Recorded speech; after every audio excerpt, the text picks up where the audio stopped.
오늘은 욕망의 무한 질주를 깨는 충돌의 힘, 욕망의 무한 질주를 깨는 충돌의 힘이란 제목으로 하나님 말씀 증거하도록 하겠습니다. 사울은 핍박자였습니다.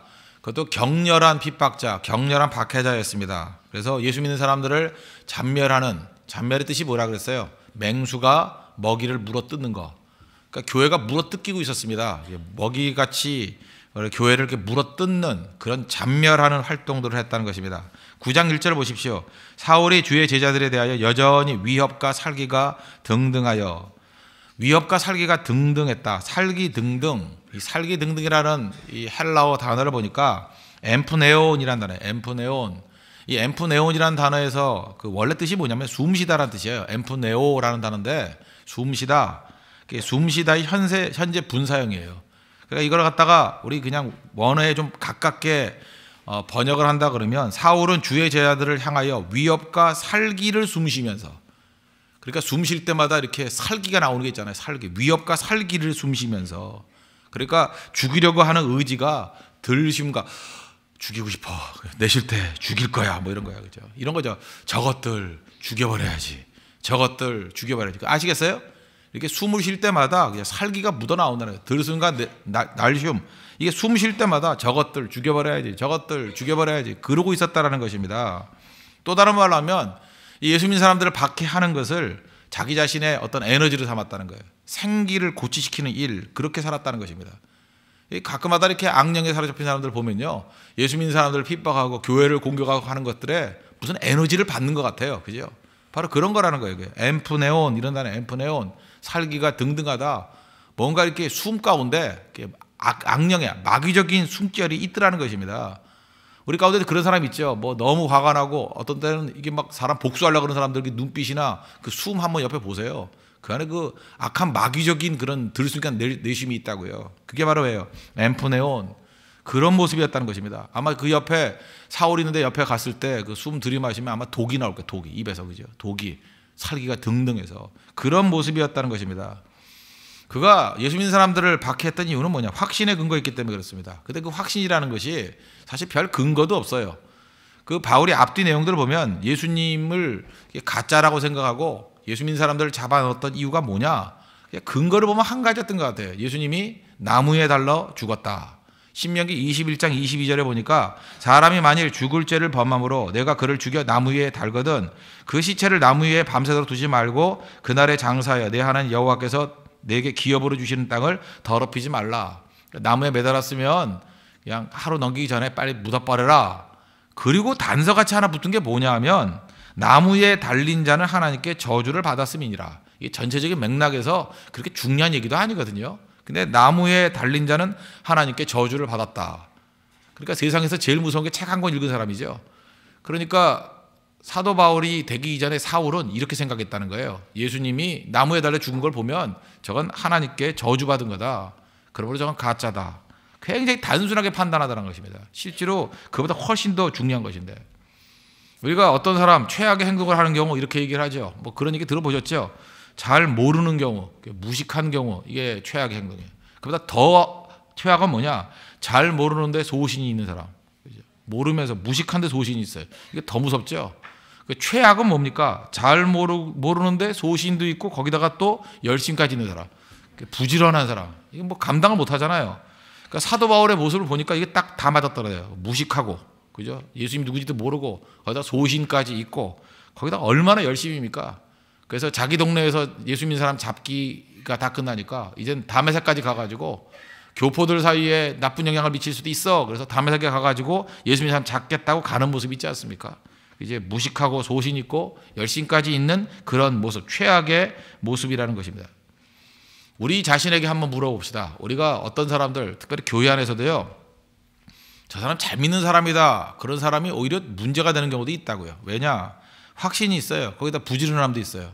그런데 정확한 말씀을 잘 모른다 그러면 이 사울과 같이 될 수 있다는 것입니다. 자기가 지금 믿고 있는 내용에 생명이 있는가, 내용이 있는가, 방향이 있는가, 그 올바로 되지 아니하면 엉뚱한 데로 갈 수 있다는 것입니다. 디모데 후서 3장 14절 보니까 그러나 너는 배우고 확신한 일에 거하라. 명확한 하나님 말씀을 정확히 알고 움직이지 않으면 오히려 움직이는 것 자체가 문제가 될 수도 있다는 것입니다. 누굴 통해 알 수 있어요? 사울의 모습. 그래서 어떤 때는 자기가 교회를 사랑한다 그러는데 실제로 보면 교회를 대적하고 예수 그리스도를 핍박하는 모습이 될 수도 있다는 것입니다. 이게 우리 자신이 될 수도 있다는 거예요. 그래서 우리는 움직이기 전에, 행동하기 전에 먼저 주의 음성을 내가 들으니 들어야 된다는 거예요. 우리 신자들은 듣는 것부터 시작되는 겁니다. 들을 때 믿음 생기고요, 바르게 들을 때 올바르게 따라갈 수 있다는 거예요. 듣는 것 없이 안 된다는 것입니다. 듣는 것 없이. 우리 성경할 때에도 아침 저녁으로 말씀을 듣잖아요. 왜요? 올바로 듣지 아니하면 나의 행동이 잘못된 걸로 갈 가능성이 크다라는 것입니다. 우린 듣는 존재예요. 생명 걸고 듣는 존재라고요. 그래서 비유하기를 목자와 양 그러잖아요. 양은 시력이 나쁩니다. 양이 가지고 있는 가장 탁월한 기능, 듣는 겁니다. 듣는 거. 음매하면서 듣잖아요. 목자의 음성을 듣고 자기 이름을 부를 때 듣는다는 것입니다. 듣는 거 잘해야 된다는 거예요. 그럴 때 올바르게 갈 수 있다는 것입니다. 사울은 열심히 있었지만, 확신이 있었지만 듣는 거 잘 못해가지고 이렇게 잘못된 길로 가더라는 것입니다. 하나님이 그를 사랑하셔서 그를 사용하시기 위해서 했던 일이 뭐냐? 그의 인생 가운데 큰 충돌 체험을 했다는 거예요. 충돌 체험. 충돌 체험과 또 하나는 추락 체험. 우리 인생에 반드시 필요합니다. 우리가 잘못된 길로 가고 하나님 앞에서 온전하게 세워지기 위해서는 주님의 말씀과 예수님과의 충돌이 필요해요. 충돌 체험과 그리고 내 인생, 내 옛사람, 내 자아가 깨지는 추락 체험. 충돌 체험과 추락 체험 없이 하나님 앞에 쓰임받는 사람 없습니다. 반드시 충돌과 추락 두 가지가 있어야 된다는 것입니다. 3절 4절 보십시오. 사울이 길을 가다가 다메섹에 가까이 이르더니 호련히 하늘로부터 빛이 그를 둘러 비추는지라. 빛과의 충돌, 말씀과의 충돌이죠. 땅에 엎드리져 들음에 이 충돌과 추락이 있다는 것입니다. 거룩한 충돌의 체험. 4절 그래 하반절에 뭐라 되어 있어요? 사울아 사울아 내가 어찌하여 나를 박해하느냐 하시거늘 대답하되 주여 누구시니까 이르시되 나는 내가 박해하는 예수라. 나는 내가 박해하는 예수라. 요걸 갖다가 그냥 헬라어로 그대로 읽어드리면 에고 에이미 예수스 혼휴 디오케이스. 여기서 그 에고라는 게 1인칭이거든요. 제가 일부러 한번 읽어드렸는데 이게 박자가 있어요. 이 박자가 이게 원래 원문의 박자를 좀 느끼면 좋은데 에고가 강조되어 있고요. 그 다음에 슈가 강조되어 있어요. 슈는 2인칭이거든요. 그러니까 이걸 나와 너가 강조되어 있다고. I와 U가 강조되어 있어요. 나와 너가 굉장히 강조된 문장이에요. 그러니까 나 자신으로 말할 것 같으면 이런 뜻이에요. 내가 그렇게 박해하는 예수야. 나는 내가 박해하는 예수야. 그 뜻이에요. 나는 이게 굉장히 강조되어 있어요. 나는 내가 박해하는 그 예수야. 그죠? 1인칭과 2인칭이 굉장히 강조되어 있다는 것입니다. 그게 무슨 얘기예요? 나와 너를 만난 거죠. 나와 네가 만난 거예요. 네가 박해하는 나를 만난 거예요. 거기서 하나님과의 만남이죠. 예수 그리스도와의 만남이죠. 우리도 이런 게 있다는 것입니다. 어느 순간인가 가보면 세상에 있는 모든 것이 다 사라져 버려요. 나와 예수님과 1대1로 딱 만나는 그 사건이 벌어지게 되는 것입니다. 그런데 내가 예수님을 박해했어요. 내가 예수님을 핍박했어요. 이 충돌이에요, 충돌. 그래서 완전히 떨어지죠. 떨어져가지고 바닥까지 나가지 않습니까? 엎드려져가지고. 그래서 땅에 엎드려져. 여러분 우리가 서 있을 때 하나님 말씀을 듣지 못한다 그러면 엎드려져서라도 들어야 될 거 아니에요. 여기 보세요. 여기도 바울이 언제부터 변화돼요? 주님의 음성이 들릴 때. 엎드릴 때 충돌 이후에 엎드려져서 듣기 시작했습니다. 주님의 음성이 들리잖아요. 나는 내가 박해하는 예수라고. 그때 인생이 바뀐다는 것입니다. 여러분 언제가 여러분 영적으로 완전히 변화되고 영적으로 성장할 때인지 아십니까? 이상하게 하나님 말씀이 들려요. 설교 말씀이 들려요. 성경 읽어도 들린다고. 잠잘라 그래도 뭐 이렇게 주일 설교 말씀이 들려요. 귀에 쟁쟁하고. 뭐 일을 하려고 그래도 걸어가려고 해도 자꾸 들려요. 그때부터 일하기 시작하는 거예요. 하나님 말씀이 우리 인생 가운데 충돌된 것입니다. 그 말씀이 우리를 견인할 거예요. 끌고 갈 거라고. 그래서 말씀 없는 인생은 아무것도 아닌 인생이 될 수밖에 없다는 것입니다. 원래 바울은 어땠어요? 그냥 간단한 생각. 예수님은 나무에 달려 죽었으니까 저주받은 인생이다. 핍박해야 돼. 단순하게 살던 사람. 그러니까 누가 결정했어요? 내가 결정한 거예요. 누가 옳고 그름을 판단해? 내가 판단하는 거예요. 잘 보세요. 누가 왕이에요? 내가 왕이에요. 누가 하나님이에요? 내가 하나님이에요. 잘 믿는 것 같이 보이지만 결국은 에고이스트예요. 자기 자신밖에 몰라요. 자기가 모든 판단을 다 내린다고요. 그런데 충돌 이후에 어떻게 변화가 되는지 보십시오. 6절 너는 일어나 시내로 들어가라. 내가 행할 것을 내게 이를 자가 있느니라. 이제까지 내가 판단하던 사울이었는데 이제 판단을 누가 한다고요? 다른 사람이 한대. 다른 사람이. 이 훈련입니다. 내가 모든 것을 판단하던 사람들 이제는 다른 사람의 지시를 듣는 위치로 가요. 이게 하나님께서 훈련시키는 방법이에요.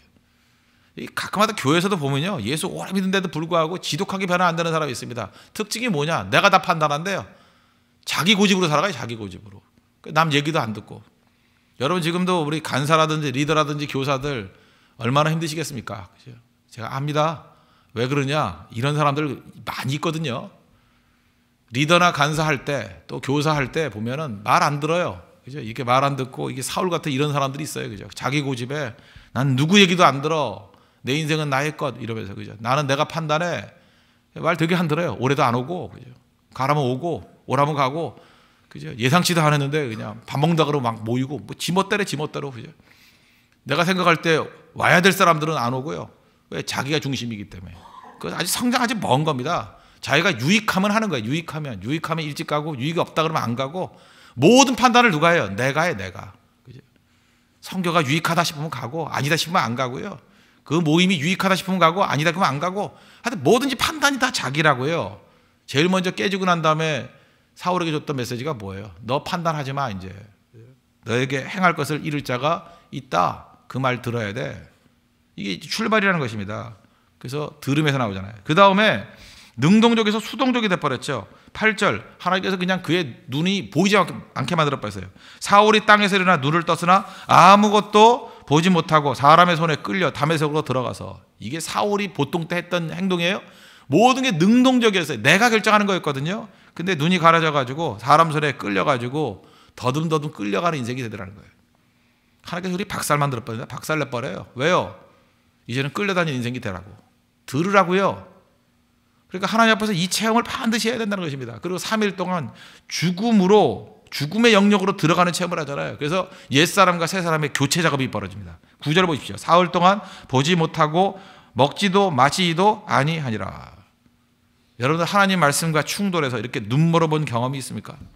하나님 말씀과 충돌해가지고 거룩한 광채에 맞아서 추락한 경험이 있습니까? 내 자신이 완전히 깨지고 내 자신의 고집이 다 무너져가지고 이제는 내 주여 뜻대로 행하시옵소서 하면서 나를 끌고 가십시오. 그런 적 있습니까? 언제 그러는지 알아요? 완전히 바닥까지 떨어졌을 때 그래요.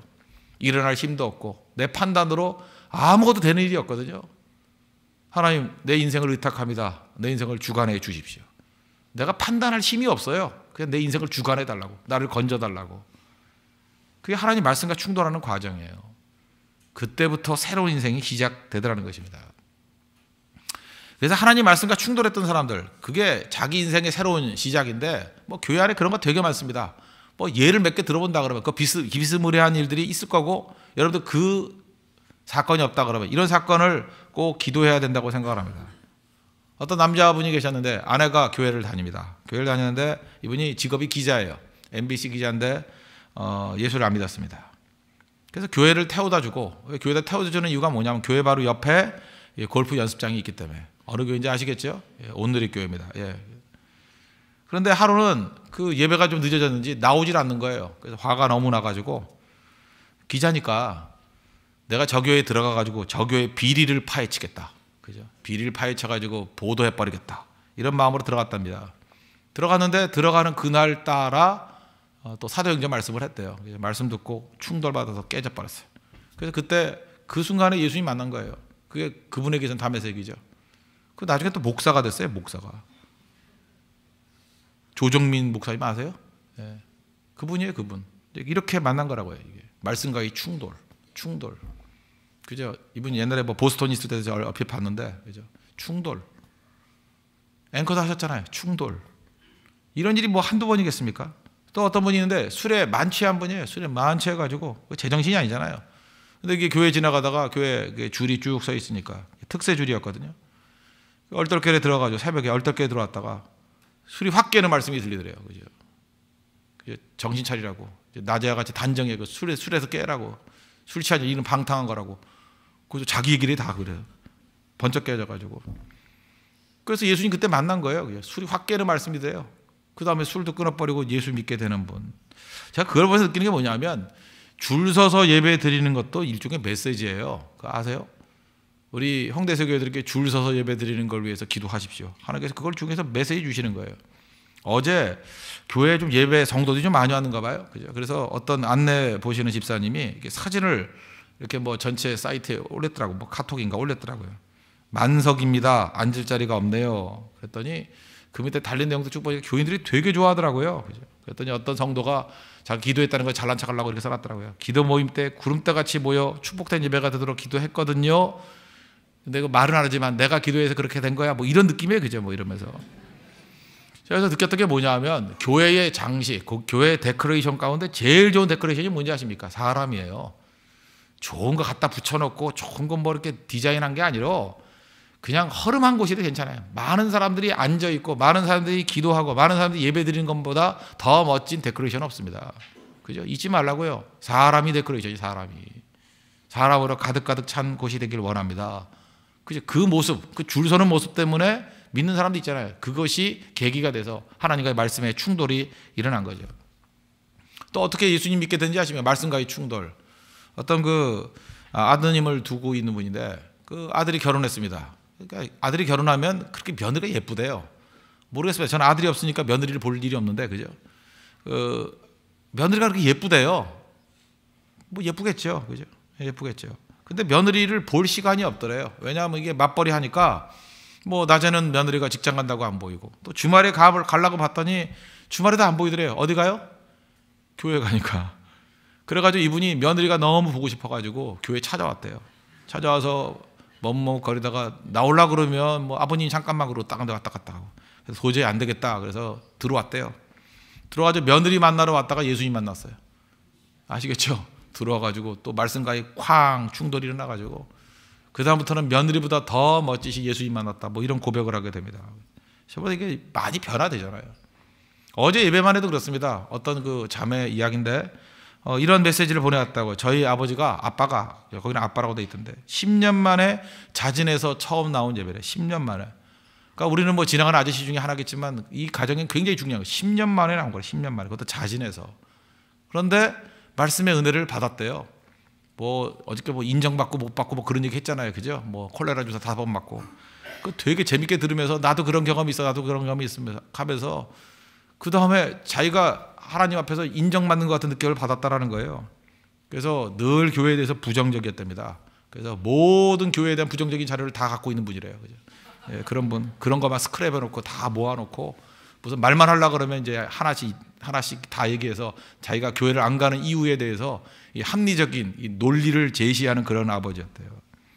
근데 이제 가정 자체는 문제투성이었고 뭐 상처도 있고 눈물로 지낸 분이었는데 웃긴 게 뭐냐면 율동하다가 마음이 열렸대. 그러니까 여러분들 그 연세 드신 분들 잠깐 율동 싫어하지 마세요. 이런 분도 있어요. 남자분인데 율동하다가 웃으면서 뭔가 느낌이 온다 그러고 하늘이 열리는 체험을 했대요. 그죠? 하늘이 열리는 체험. 그다음에 마음이 뜨거워지더라. 그래서 이제부터 예수 잘 믿기로 했대요. 그래서 가정에 하나님께서 보여주신 큰 기적 같은 일이다. 그 의미가 있지 않습니까? 하나님께서 그를 이상하게 만나준 거야. 이상하게. 그죠? 율동하다가 참 특이한 케이스지만 그죠? 하나님께서 이렇게 만나 주시잖아요. 하나님께서 우리를 어떻게 부르시냐? 우리는 누구나 다 마찬가지입니다. 자기 자신의 욕망이라는 게 있습니다. 자기 자신의 욕망을 붙들고 무한 질주를 하는 인생들이에요. 놔두면요 절대 깨지지 않습니다. 우리 성격적으로 볼 때 조용해 보이죠. 조용해 보이면서 고집센 사람 얼마나 무서운지 아십니까? 뭐 그러지요. 뭐 알았습니다 목사님. 뭐 이러면서 죽어도 순종 안 해요. 끝까지. 오히려 안 가요. 뭐 못해요. 뭐 이런 사람이 나아요. 몇 대 맞으면 그냥 곧장 돌아오는데 하도 이게 뭐 괜히 얌전해 보이는 것 같으면서 뭐 그냥 이렇게 대답 잘하는 것 같아 보이면서 끝까지 고집 부리는 사람 많거든요. 이게 뭐래요? 욕망의 무한질주예요. 자기 뜻대로 살아가는 거예요. 20년, 30년, 50년 살아가는 거예요. 언제 깨지는지 아십니까? 말씀과의 충돌이 있어야 돼요. 말씀과의 충돌. 돌아오는 거예요. 그래서 여러분 중요한 게 뭐냐? 사도 바울 되는 그 모습, 다메섹의 이 체험 내게도 주옵소서.